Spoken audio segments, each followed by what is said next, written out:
It's 3 p.m. in a cramped conference room in Midtown Manhattan. James Freund sits across from a steel-eyed CFO who's just dismissed his opening offer without a second thought.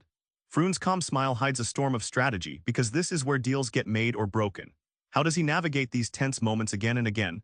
The answer lies deep within the art of smart negotiating, where every word, every pause, and every concession plays a calculated role. Before you push for what you want, you need to understand leverage, the invisible force that can tilt any negotiation in your favor. Without it, you're just asking. With it, you're commanding. In Freund's steel mill standoff, a Midwestern plant negotiated a multi-million-dollar contract under intense pressure.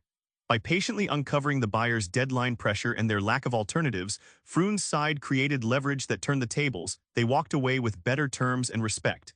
It's a real-world chess match, not a coin toss. Think of leverage like poker. You don't just play the cards you have, you play the story you tell. Knowing what your opponent needs, what's urgent, and what they fear lets you bluff or push in ways that shift the entire pot. Leverage isn't just power, it's the narrative you control. The payoff? That same steel mill deal saw Freund transform what looked like a weak position into a credible threat. By quietly signaling they had other options, the opposing buyers blinked first. Suddenly, leverage was no longer invisible. It was a palpable force driving the final agreement. Negotiation isn't just what you say, it's what you uncover. Freund reveals how to extract vital information without them even realizing it's happening, turning conversations into treasure maps of opportunity. In one sharp session, Freund recalls asking simple, almost offhand questions about the buyer's timeline and concerns. What seemed like casual chatter soon unearthed hidden priorities, cost overruns, and internal politics. This intel allowed Freund to recalibrate his offer precisely where it mattered most. It was like pulling weeds before planting. Freund compares negotiation to fishing, but not just casting a line with noise. Silent listening is the still water that draws the fish out.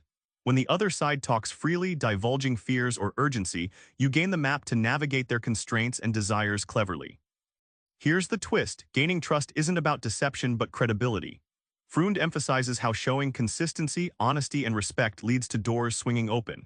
When the other side sees you as reliable, they let their guard down, sharing insights that power your winning game plan. Going into a negotiation without a plan is like walking a tightrope blindfolded. Freund insists that a smart game plan, rooted in realistic expectations and preset concessions, is what separates winners from wishful thinkers. Freund tells of a deal where his team laid down clear, realistic targets based on market research and the other party's public data. This GPS-like framework kept them from chasing impossible demands or giving away too much in desperation. They knew where to steer, even when the conversation got choppy. Concessions aren't signs of weakness. They're part of a chess game, traded deliberately to gain positional advantage later. Freund mapped these moves in advance, ensuring each concession was purposeful and calculated, preventing the slippery slope of unplanned compromises.